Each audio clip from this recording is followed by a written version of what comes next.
Good day. Welcome to the Cory Morgan Show. Hey, we're getting into July now. It's my favorite month of the year. We're not crawling out of winter through spring, and the leaves aren't quite turning yellow yet to warn us we're going into winter. Never learned to like winter. I just can't do it. Good on those who do. Lots to cover today. The politics aren't ending, even though the legislatures and the parliament are all off for their summer holidays to go around shaking hands, kissing babies, attending barbecues, cutting ribbons, and doing all that important stuff they do when we don't lock them in the parliament to, or at least on Zoom meetings now, to try and tell us how to live our lives. They're still managing to do it. They're still managing to make a mess, and they're still managing to be a pain. So, of course, I will call them out on it and complain about it today. Be sure to use that comment scroll over there, guys. That's what I like about being live. You know, I can see some of that stuff. Good to see Jake and Paradoxy checking in there. If you're watching a recorded version, of course, I just don't pay any mind to my references to the comments. And, discuss things. Send questions my way. Send them towards the guests. I have Kris Sims coming on from the Canadian Taxpayers Federation in a little while. It's going to be a good conversation about our second carbon tax and how Quebec, of course, as usual, somehow has managed to get a better deal on it than the rest of the country. As well, we'll be checking in with Dave in a little bit and doing some other good stuff. Just keep the comments civil with each other, and we can all get along. So good to see you checking in. Sharon saying hello there, and Kevin out in Pelletier, Saskatchewan. I love messing up French names. So one of the things on the news, when I came into the newsroom today, I saw a conference with our Heritage Minister, Rodriguez, indignantly going on. He's going to make Facebook and Google pay their fair share for doing a service somehow. Yeah. And now they're going to pull the advertising, the government advertising, away from Facebook. That's how they're going to bring Facebook to their knees. The government will not spend advertising dollars on Facebook telling us how good they are and what a fantastic job they're doing for us. So I want to talk about this, though, this problem. I mean, most of this Bill C-18 is a solution looking for a problem, really is what it is. I mean, there's an issue, but the government can't legislate it away. And they won't, through theft and subsidies, save legacy media. So I'm going to, talk about how that works with a changing world. So, I'll give some history on myself. I love talking about myself. We know that. At the beginning of the 1990s, I landed a job with a survey company, and they specialized in advanced work for seismic projects. It involved travel and working in isolated areas. The starting pay was pretty modest back then, but I loved it. Climbing the workplace ladder in the survey industry back then was a slow process. I had to put in a few years as a rodman and a chainer before I was even allowed to touch a survey transit as a junior surveyor. So I had to take my lumps and abuse and learn. I had to learn how to make solar observations to determine an azimuth out in the bush, how to double angles in my head to ensure accurate measurements, and I had to process my raw data into finished survey at night in the hotel rooms or camps I was staying in. It was a big learning curve. Now, shortly after I became a junior surveyor, everything changed as real-time survey systems, GPS systems, came onto the scene. Suddenly, with only a few hours of training, a person could navigate to a location, record the elevation just as accurately as I'd had to learn how to do with conventional surveying. Just a few hours of training. Demand for conventional surveyors dropped dramatically as fewer people with less training could cover more ground in staking out exploration programs. It felt unfair, and it was certainly annoying, to say the least. All that time I'd put in to find my job was obsolete. But it left me with two options. I could stubbornly refuse to change how I work and slowly fade into unemployment, or maybe change trades even, or I could adapt with the changing times. Now, many of the older surveyors opted for the first option. Old dogs can learn new tricks, but it is tougher for them as things go along. As for myself, I was young, I adapted. I learned how to create maps using GPS data and took on more supervisory roles in the field. And being flexible, I kept working and spent over 20 lucrative years working in energy exploration. I left the field eventually as I got tired of being out of the country for months at a time, and the feast or famine nature of petrochemical exploration started to wear on me.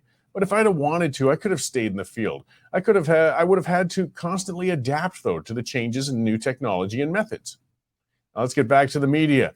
Changes in the media industry over the last decade have been no less dramatic than they were in the survey world.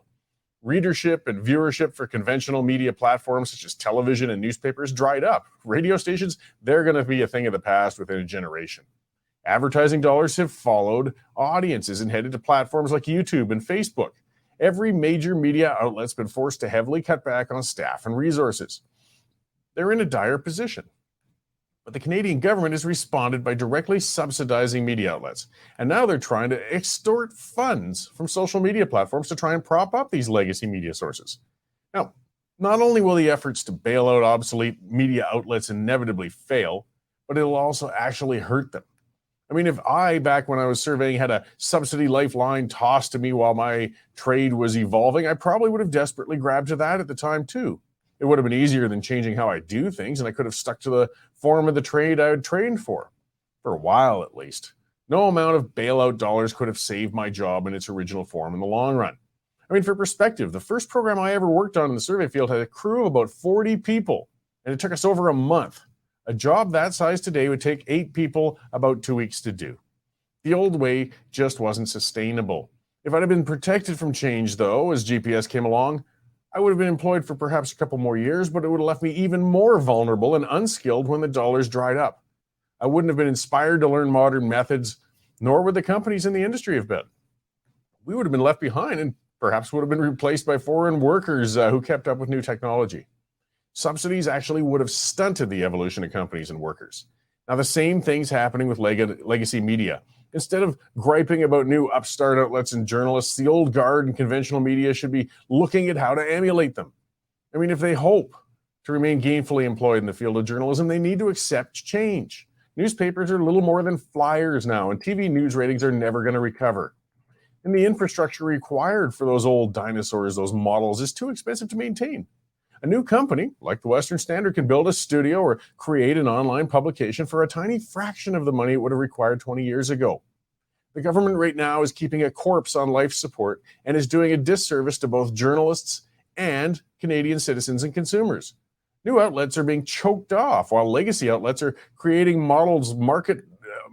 creating products modeled for a market that just doesn't exist anymore. Legacy media dinosaurs are going to go extinct no matter what the government does. When that happens, the information gap will be much harder to fill, though, due to the efforts to fight change and innovation. Demand for news and information isn't going away any more than demand for petrochemical products is. But the way we produce and deliver those products has changed. And unless we let companies evolve and stay out of it, we're going to lose our domestic producers to innovative foreign ones, or Chat GPT. Things such as that are going to actually replace a lot of people in media, and artificially trying to hold it together like this, guys, is only putting off the inevitable and causing more harm. All right, that's what's got me going today. Let's see what else is happening out there in the world and check in with our news editor, Dave Naylor. Hey, Dave, how's it going? Oops. Guess I should unmute myself. It's going well, Cory. Nice. Yeah. Are you all ready for the Stampede this Friday? Oh, yes. I mean, next week I get my one day of the year when I can, wear my jeans and, cosplay a cowboy for the show. Yeah, and the missus is going to be heavily involved this year too, right? Yes, she will. Yeah, she's got some stuff on display at the Stampede grounds this year. Yeah. Well, there we go. Yes, the barn quilts. And that's at the BMO Center. It's a tribute to Ian Tyson, as you can see. These quilts, her business has really been taking off. I'm well on my road to being a kept man. And thousands of people are going to see that one barn quilt that has the 4 strong winds tribute to Ian Tyson and the cowboy hats around it. She's got quite some talent, and I'm lucky to have, she has bad taste in men. Yes, very true. Well, yeah, I encourage everybody to go by and take a look at it. She sure does a good job, that's for sure. Understand you've been more cougar problems out at your ranch, Cory. Well, not a problem, yeah. But yeah, we had one run through the yard there the other day and in mid-daylight, and it was really on the move. Yeah, you can see with that video, usually the cougars aren't uncommon, but they only come by at night, and they usually come by a little slowly. This we haven't seen one in a while, and this fella came trotting right through in broad daylight there. So, I might have one less dog if it keeps hanging around. We'll see. Yeah, that's a big boy, too. I don't know how you sleep at night, Cory, with all those things in the forest watching you. Bears, cougars. Well, I keep the doors closed. There you go. Well, what's going on in the news? Quite a bit, Cory. With no summer doldrums yet. Our real estate expert, Mike Thomas, is leading off the website at the moment with a story on the still red-hot Calgary real estate market. In June, it's at a second consecutive record. So sales are high and the prices are even higher. Columnist Herb Pinder has got a look at the Alberta oil economy and what's going to be happening in the uncertain future. Two Alberta cabinet ministers have written to the feds urging that they recall Parliament to end that, I guess it's 3 or 4 day long strike now by BC port workers. Alberta ships about $12.5 billion a year, or 9% of the provincial economy goes through the BC ports. So anything that drags on, Cory, is going to be a bit of a disaster for not only Alberta's economy but across the country. You've mentioned the Liberals out waving their fists at Facebook today. They've cut their $10 million worth of advertising on Facebook. So don't know how we're going to hear about how well they're, what kind of job they're doing now. And I think you also mentioned Kris Sims from the Canadian Taxpayers Association. They've put out a release today showing why Quebec is getting the lowest rate of carbon tax in the country, where it's they're paying 4 cents less a liter than anywhere else, Cory. So what Quebec has done to deserve that, you and I can only guess. But that, lots of other stuff. Our legislature reporter, Arthur Green, is currently covering a Danielle Smith press conference at the moment out at the Tsuut'ina Nation, and they're talking about building drug recovery centers on Nation land. So that's obviously an important issue as we're trying to battle the addiction problem in the province, Cory. Yeah, well, it's good to see that kind of innovation. You know, they're building that surgical facility up on the Enoch Reserve, and they're putting something in down in the Tsuut'ina. Look forward to finding out what the details are on that. Absolutely. And wish Jane luck for me. I hope she sells lots of quilts. We'll see how it goes. Thanks, Dave. Thank you. All right, so that is our news editor, Dave Naylor. This is the part where I nag you guys to help us pay our bills. And that reminder, we might get cut off. It might be harder to find us on Google, on Facebook, sites like that. So get onto the email lists, guys. You'll be able to see what's happening, see the stories as they're breaking, and of course, subscribe. We don't take those tax dollars. We don't take the bailouts. We rely on you guys, and we're accountable to you guys. $9.99 a month, $100 for a year. You get full access, get past that pesky paywall and see the full stories, the columns. As you can see the stories are breaking all the time. We are putting them out there. We are blowing the legacy media out of the water, and it's thanks to you guys. If you've subscribed already, we really appreciate it. If you haven't yet, westernstandard.news/membership. Take one out. This is the kind of outlet that's going to keep hanging in there while the other ones are falling by the wayside. So yeah, the big issue with this it kind of ties into what I was ranting about before with times changing. So the longshoremen, the guys who work in the docks and the facilities on the West Coast are on strike. And, I looked that up. These guys, they've gone on strike and been legislated back to work. Let's see, in 1995, 1994, 1991, 1988, 1986, 1982, 1975, 74, 72. These guys are serial strikers, and they have us over a barrel. And I mean, this is a tough deal. I mean, it's a much larger conversation, I guess, to be had on how you deal with that, because organized labor, it's a right, to be able to do that. But just to bear in mind, these guys are making, on average, the median salary is $136,000 a year. I'm sure it's hard work working on those ports, but they're not starving, guys. That's some pretty good coin for a longshoreman. And the union says the key points, though, right now, their gripe is the devastation of port automation. You see, again, we're getting back to that fighting change. Yes, there's now automated things. They're unloading those sea cans, loading those trucks, dealing with inventory management, things like that. They're getting better and better. But rather than striking and just paying these guys more to do a job that's becoming obsolete, we need to be encouraging them to adapt. And that's not the way we're going. We'll see. And the chances of them being forced back to work are a little tough this time, because Jagmeet Singh holds the balance of power, and he's saying, no, we aren't going to do that. We support our union buddies. So I suspect the Liberal government's going to cut these guys a big settlement, or encourage one, I guess. It's not a direct government thing. Either way, we're going to see more costs due to it. You know that when you hold up product and delivery, the costs go higher. So let's talk to somebody who specializes and talk about all the other stuff that's nickel and diming us to death. And that's Kris Sims with the Canadian Taxpayers Federation. So we can chat about and celebrate our second carbon tax. Hi, Kris. How you doing? Hi, Cory. Yeah. Happy second carbon tax. Happy Canada Day. Right on Yeah. July 1st, too. It's brutal. And I mean, you know, you've been warning us about this for quite a long time, and people, I think, don't realize it. But I mean, once they start seeing it actually hitting their wallets, maybe they start to realize that, yes, all these initiatives cost us, and they're costing a lot. Yeah, it costs us big time. So the first carbon tax is still going to be there, and it is still going to triple within the next 7 years. So as of right now, it's 14 cents a liter for gasoline, 17 cents a liter for diesel. So on average, you're paying around $15, $16 extra every time you're filling up even a light duty pickup truck. That's in the first carbon tax. This new carbon tax, the second one that's being layered on top, it's actually fashioned after British Columbia's second carbon tax. Anybody who's ever driven across the Rockies over to BC and looked up at the gas pump has gone, holy crap, why is that so much more expensive? Well, two reasons. One, they don't get the discount. So Premier Daniel Smith gives us the provincial fuel tax discount here. So we're saving 13 cents right off the hop. Two, they have a second carbon tax over there, and it's a big one. It's like, 15, 16 cents per liter extra. So Prime Minister Justin Trudeau, not kidding, took a look at BC and said, that's super awesome. I'm going to do that to the whole country. And so as of July 1st, he's now imposed this government fuel regulation, which penalizes companies for the carbon content of their product.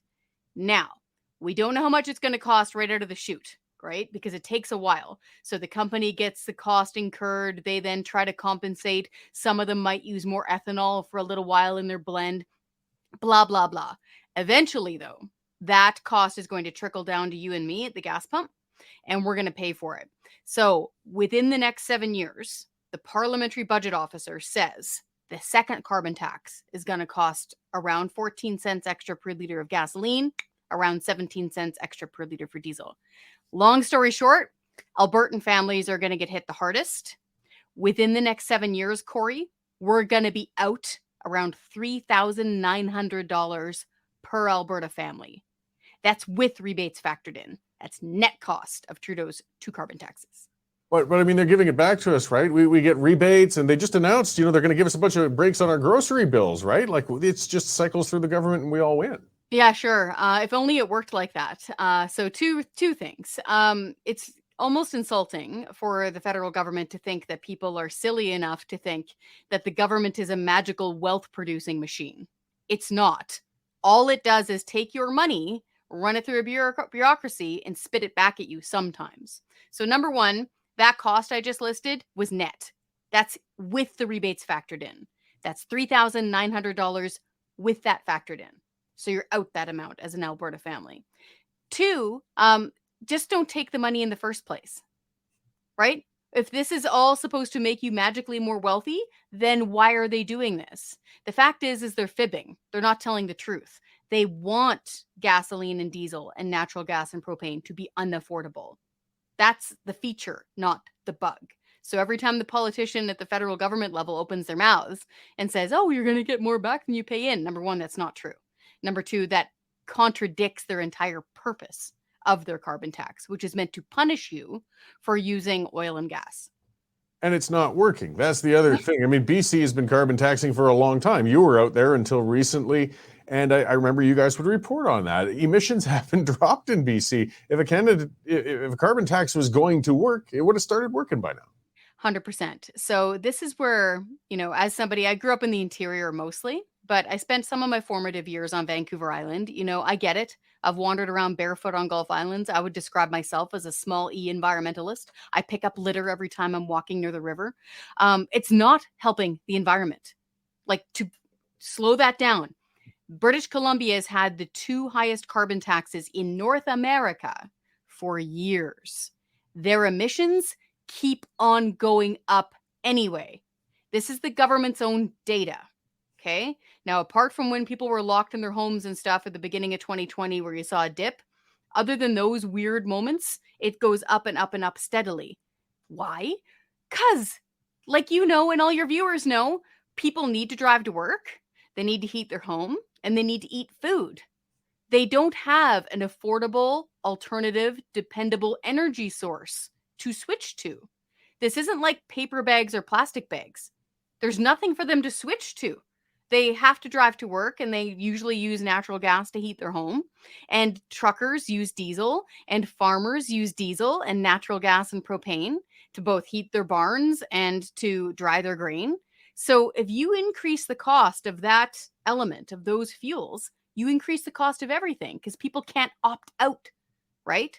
And so this is why this is such a brutal punishment for people. And what really gets me going, Cory, is that the Parliamentary Budget Officer themselves, an independent government watchdog that keeps an eye on the budget, says this hurts low-income people like single mothers and fixed income folks the worst. It hurts them the most because for folks who don't remember what it's like to live paycheck to paycheck, that literally means your paycheck's out there paying for stuff, everything, rent, your car payment, groceries, whatever. You increase the cost of one of those essentials and you're cutting into their food budget. You're making them have to find a cheaper place to live. Good luck.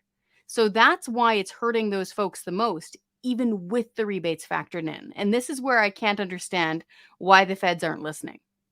Well, and part of it too, and you sort of touched a bit on that, is the indirect costs. I mean, we see it at the pump, we see it on our heating bill, but also the delivery of a lot of products and services to us, retail brick and mortar places, they're all paying that as well. And of course, they have to incorporate that into the prices of the goods and services they provide. So you still end up paying it down the road for the other consumers of it in the business world. 100%. And so just imagine you are, a store. You're a big store.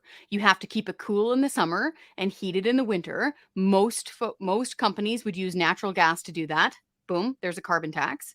All those trucks that deliver all the stuff that we eat and use that are backing into their loading bays, those are running on diesel. Those get a carbon tax. And a lot of folks forget too that most of our locomotives in Canada run on diesel. It's around $2,400 extra per fill up of one of those diesel locomotives in the carbon tax alone. That's just the carbon tax. For a big rig truck, like if you've got, a Peterbilt and you got a couple of those diesel cylinders, that's around $160 extra just in the first carbon tax on diesel. So that one's going to triple in the next 7 years, plus the second carbon tax is going to add more pain. And so this is where every time a politician opens their mouths about affordability, you should really question them and ask them how seriously they're taking affordability when they're making everything more expensive through the carbon taxes. So something Dave mentioned before, and what you and your organization just put out in a release, though, is this carbon tax isn't being applied equally across the country. It appears that we've got a special province that, unsurprisingly, to be honest, is getting a break on it. Guess which one? It's the province of Quebec. I know your viewers are shocked. I can tell at the Western Standard. So what's interesting here, Cory, is that this is now getting really highlighted because up until July 1st, Atlantic Canada had a cap and trade deal. So they were paying a much lower carbon tax. I think it was around 2 cents per liter of gasoline, where the rest of us are paying 14 cents. Why is that? Well, they have a more energy intensive economy for heating, all blah, blah, blah. Whatever reason they had a cap and trade deal so that they had a slower roll into the mandatory minimum federal carbon tax. Now that's gone. Boom. Overnight, their cost of their carbon tax went up 12 cents a liter on gasoline. That's a big number. If you're filling up a minivan, that's $10. Boom. Added on to your extra cost overnight. And so that got a lot of news out that way in Atlantic Canada. And now it puts into sharp relief the fact that Quebec is the last one standing. They're the last ones that have a cap and trade deal. Now, they don't have as good a deal as Atlantic Canada had going for a while. I think they're around 10 cents a liter or so, but they've still got a deal. This is all to say there should be one rate for the carbon tax across Canada, and it should be zero. Well, that's it. I mean, that's we could all agree that would have an equal impact upon every province in the country.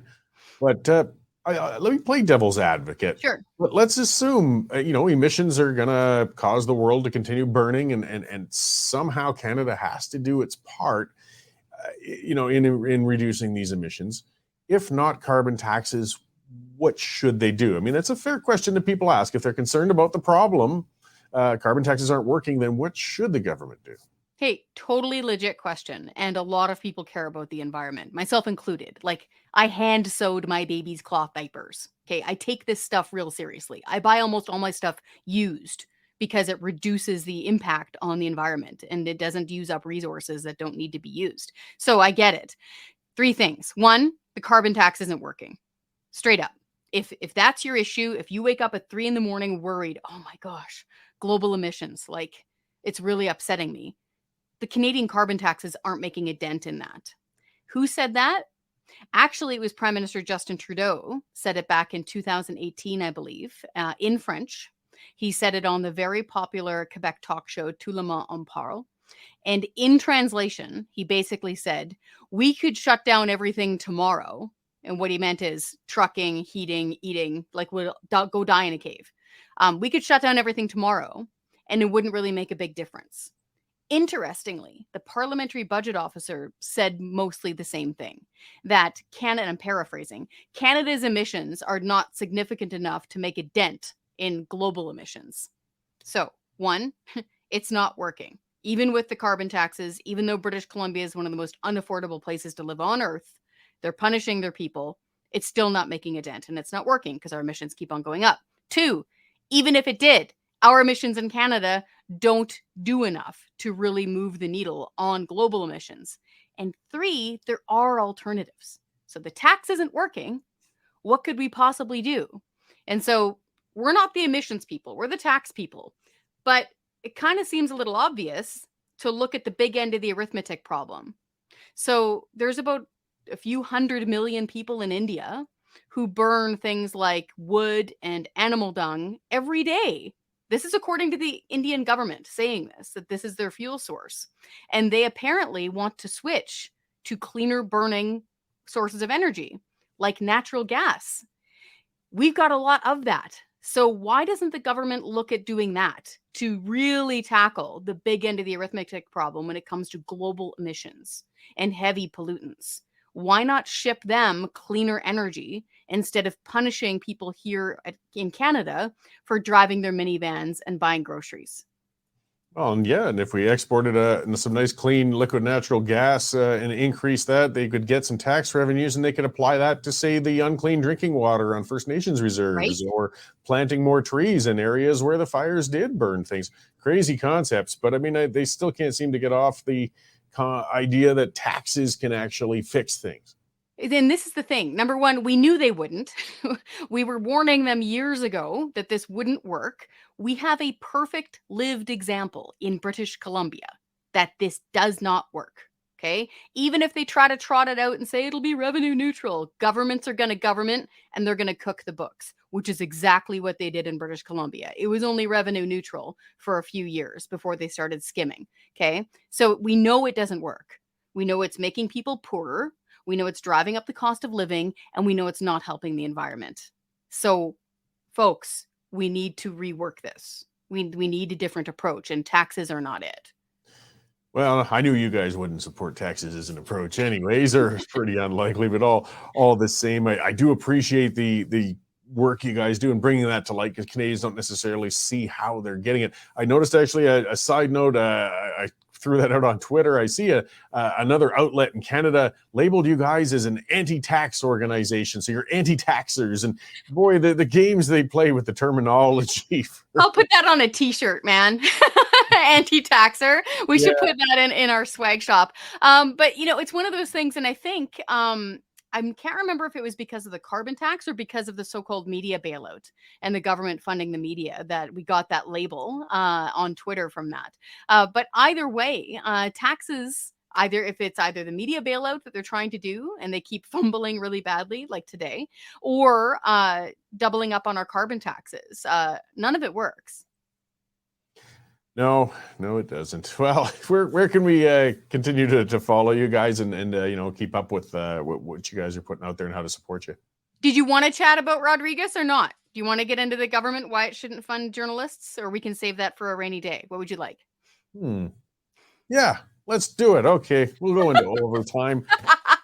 Look at me wedging in on somebody else's time. I don't know who's up after me. I'll be really quick. No, that's right. All right, and it's well worth going into because that's just a whole new absurdity. The whole C18 and the way they're trying to put the screws to social media platforms. For sure. So speaking of, not working, like we pointed out, the carbon tax isn't working as they're trying to say it's supposed to. And the whole media bailout thing isn't working either.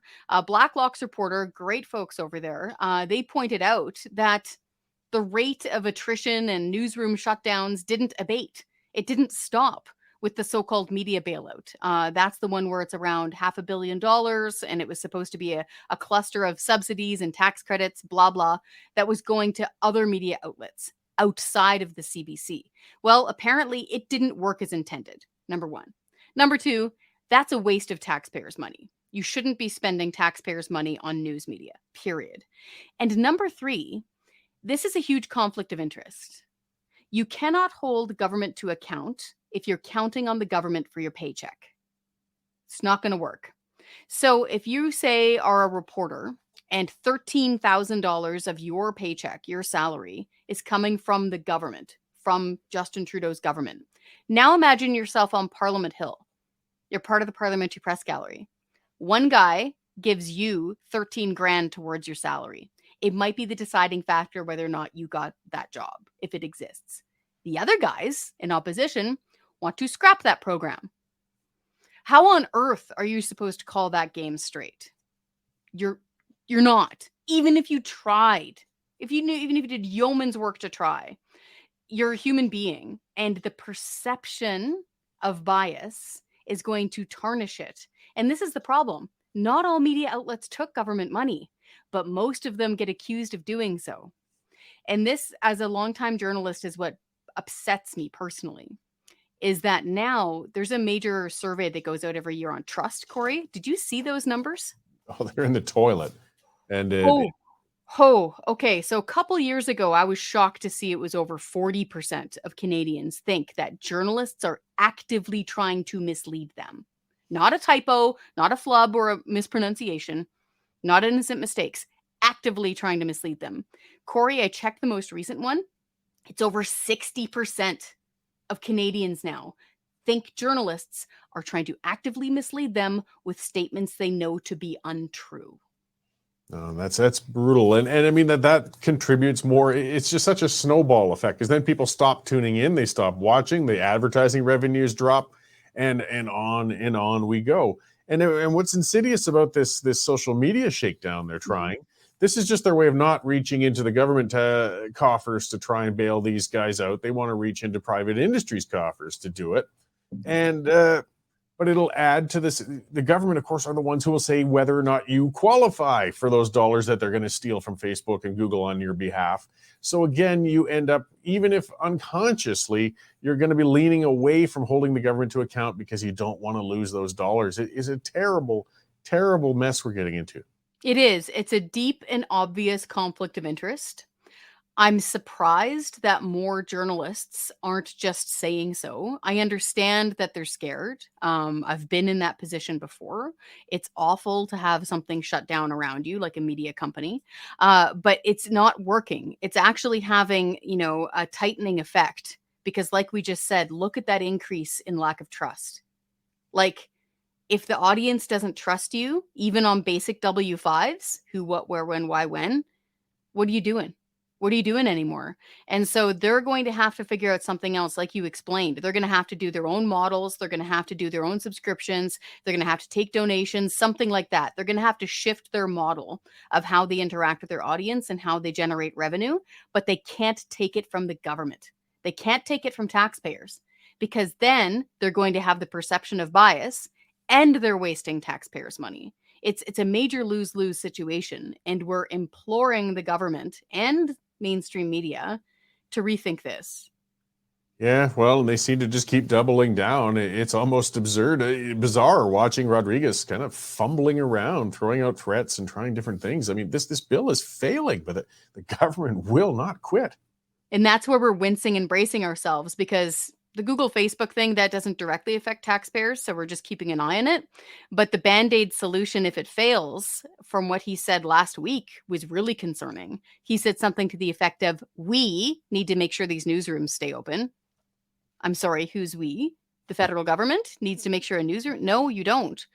Two, and basically said, we will make sure they have the resources they need.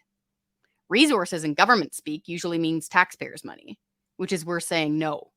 So defund the media and defund the CBC. Like, not one nickel needs to go to the media. Well, you won't hear any disagreement from me. No. Well, either way, we'll see what's happening as this unfolds over the course of the summer. It gives us something to watch while Parliament's out of session, even if it's the darkest of comedy. So I guess one more time before I let you go, where can people find out about what you guys do and what how they can support you? Oh, we would love that. Head on over to our website, taxpayer.com. The best way is to actually go through our petitions list. There's something there for everybody. If you want to defund the media, like we were just saying, if you want to scrap the carbon taxes, if you want to scrap the gun grab, there's all sorts of stuff on there. Sign those specific petitions, and that way you're now part of our taxpayer standing army. And the next time there's a big bill or a piece of legislation or something to do, we will send out a major email blast to you and let you know what we can all do. And by all teaming up and speaking up at the same time and pushing back, we have a much better chance of making the changes that we want to see in the government. It's participatory. Excellent. Thanks, Kris. Well, appreciate you joining us today. I'm sure we'll be talking again soon. Thanks so much, Cory. All right, thanks. It was Kris Sims of the Canadian Taxpayers Federation. It's true, it was worth going a little longer because there's just so many things to cover. Boy, they're hitting us on all fronts. It's just a never-ending battle. This government has no interest in trying to do better. It's not interested in trying to come up with nuanced policies or actually solve problems. They just want to control and tax. And then tax is the hammer they love to use to achieve the first thing. But of course, it irreparably, well, I should say irreparably, things recover, but it damages the economy, it damages people. And then with this media mess, yes, it's damaging trust. If nobody trusts what the media puts out there, they won't tune in.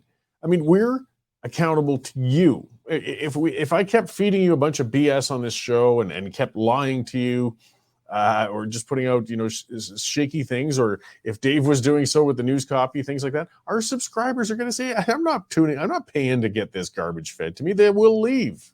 We're accountable to them that way. And that's the only way you can do it.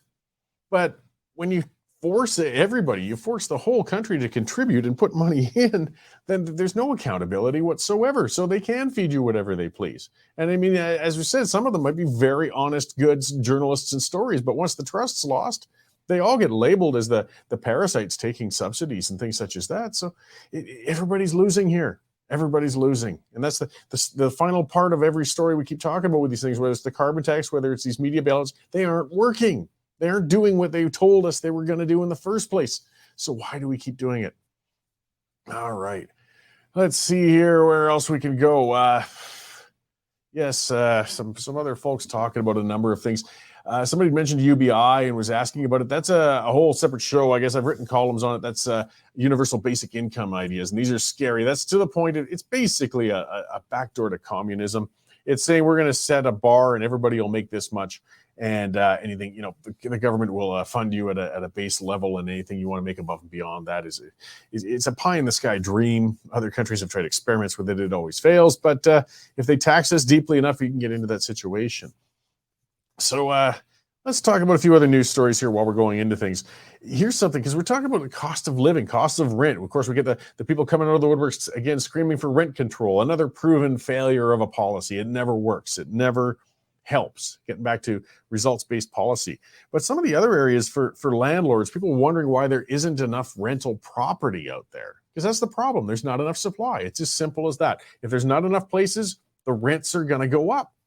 It's just the way it works. And if you control the rents, you put a cap on it, you do things like that, well, then people don't get into the rental market. They don't put their houses or apartment buildings out for rent, and you reduce supply and everybody gets screwed. But the other part is our lack of property rights. So if you're the owner, you're the landlord. And landlords have been demonized for a long, long time. I mean, the old silent movies with the mustache tweaking guy throwing the little old lady out in the street and things like that. But somebody has to own the house. Somebody has to maintain the house. Somebody has to pay the taxes on it. Somebody has to find the renters, manage all that. It costs, guys. So when you don't have property rights, though, then you start seeing why you don't want to do something. So we got a story in Calgary, a Calgary landlord. This is a fella up in the Northeast. He figures it's about $100,000 in property damage got done by a group of squatters who moved in. There are 9 people that turned out were stuffed into that house up in Temple, and they just trashed the house. They paid the deposit to get in, but then they never paid rent ever again after that. So he had to go in himself and evict them, kick them out after months. They never even paid the first month's rent. But now they're all camped on his front yard. I've seen pictures of the reports of this. There's mattresses and furniture and appliances, and there's 9 of them squatting in the yard of this house. And neighbors have been reporting they're a bunch of addicts. They're just a mess. And he can't get rid of them. He's had the sheriffs come. He's had, he's gone through the system. He's gone through the courts, and there doesn't appear to be anybody willing. I mean, they can keep giving him notice and keep handing him pieces of paper and threatening him with the fines. They don't care. So this guy's home is getting completely destroyed, and he can't throw them off of there. Angry Canadians say, my grandfather would walk in with his buddies and physically chuck them. Yeah, and that's the way it used to be. But now with these controls and everything, it's almost impossible for landlords to get rid of these guys when they do something like this, which again compounds the problem. When other people considering getting into the rental market, like, providing rental properties, see stories like this, they say, you know what, I'm going to put my money into something else. I'm going to invest into something different. And meanwhile, our supply continues to crater. Angry Canadians saying, drag them out. The problem is, what'll happen? What'll happen? The property owner will be charged. The property owner will be the one who gets the crap for grabbing these bums and throwing them off his property. And let's go all the way farther back to Pierre Elliott Trudeau. Yes, that massive, nasty, nasty man whose second biggest crime after the National Energy Program was spawning Justin Trudeau, or some people think it might be somebody else. Who knows? But one of the things he also pointedly did with the charter was make sure we don't have property rights. Because this man who's having his home, his property, his investment, his life savings trashed by these bums, these addicts, he would have some recourse. He would have much more strength going to the courts. He wouldn't have to in the first place, because this is my property. I have the right to kick these people off it. But he's having to run the gauntlet. He's going desperately to the media. The media have talked to the neighbors. They said the media camped out and watched this place, and they watched the addicts coming and going into this. It's just a crack house on the front yard, and you can't get rid of it. So who's going to get into the rental business? Why would you do that? Why would you roll those dice? I mean, I know the vast majority of renters aren't like these people. Most of them are going to come in, they'll pay their rent, they'll keep the place going, but everybody hears the horror stories and things like that. This is, I don't know what sort of financial position this man's in, but I mean, that's a big chunk of money for anybody. It's a house. It's again, something he was hoping to invest in. What's it going to be worth by the time he finally gets those bums out of there? And then you rewind. Don't go for rent control, guys. Make providing rental units more desirable. There's people who do want to invest. There's people who do want to have that sort of monthly income going on, but they need to know that their investment can be protected. They need to know they have some rights as a landlord. We always talk about tenant right, tenant right, tenant right. Well, these are just a bunch of bums. They shouldn't have any bloody rights to this man's property. But welcome to the backward world of Canada, right? We blame the provider. This is similar to how we blaming Facebook and Google, calling them bad, calling them nasty. Why? Well, because they were providing a service to the media. What? Yes. They want to steal money from social media providers because they were providing links to media. This is bizarro. But this is the point too. This guy was a guy who invested his life savings, probably bought the house, got it up to a point. He looks like he's a new Canadian, and he's trying to make it out here like everybody else is. And instead, he's stuck in this living, waking nightmare of trying to protect his own property. And he gets blamed. He gets blamed. The landlords are blamed. The people who invest and take the risk start the business, try to provide the things, are demonized. They're the ones who are called jerks. They're the ones who are saying everybody's, we should cap the rent they can collect and we should gouge them. They're just going to get out of the market, guys. Welcome back to policies that don't work. And when they get out of the market, nobody has anywhere to live. And then, the progression of fools who go down that road, because, well, if private industry won't provide rental housing, we should get the government in on it. Oh, okay. Then you should travel a little more and see just how nice government-built housing is, how good it looks. You really want to see the projects? You really want to see how nice it is? I had the opportunity to go to Moscow back in '87. That was government-provided housing. Nobody was homeless, I tell you. But boy, what a beautiful spot to live. Bland, basic apartment buildings as far as the eye could see, run down, in poor condition because nobody owns them, right? So nobody maintains them. So they're falling apart, yet they're still paying for these. Guys, we need property rights. We need to reward our producers instead of demonizing them.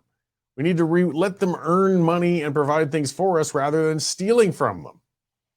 But we aren't. We're in this world where we're playing the politics of envy, where we are stepping on those who go out of their way to make things, yes, better for themselves, good for them. You're damn right it's good for them. There's nothing wrong with investing for yourself. And you know what? It makes things better for others when you let them do it. We've got a whole mentality, a philosophy, a nasty anti-success mindset that's really sinking in, a sense of entitlement. The world owes me an apartment. The world owes me cheap groceries. The world owes me this. The world owes me that. No, it doesn't. It doesn't owe you a damn thing. All the government owes you is providing the environment for you to be able to get up and get those things for yourself. You shouldn't be stolen from. You shouldn't be assaulted. Sure, I'm not an anarchist. I want to see some degree of government, but we need less and less, not this constant controlling and everything's the government's responsibility. Guys, that won't work for you. That won't work for you. The less government, get off your ass. I know, it's scary. You'll have to take care of yourself. Consider the government, a lot of you guys, it's mom's basement is what it is for you, and you've grown dependent on it, and you're not letting yourself find the ambition and work ethic to get out of it. Well, that's your own fault, and demanding more government is not going to fix the problem, guys. It's never worked before. It's not going to work now. All right, that was enough ranting and raving and pissing and moaning out of me for today. Otherwise, the weather's beautiful. Stampede's coming up next week. We've got a nice summer ahead of us for most of Canada here. Let's embrace it. When you get off the show, get outside, get some sunshine, mow the lawn, do it while you can because it'll be winter soon enough. Thank you all for tuning in today, guys, and I will be back next week at the same time with a whole bunch more stuff to go on about. Maybe even I'll come up with a few solutions for problems. Thanks. The current Lethbridge feed grain prices are as follows. Cash barley's at $4.15, feed wheat's at $4.05, and corn's down $5 at $3.85 per metric ton.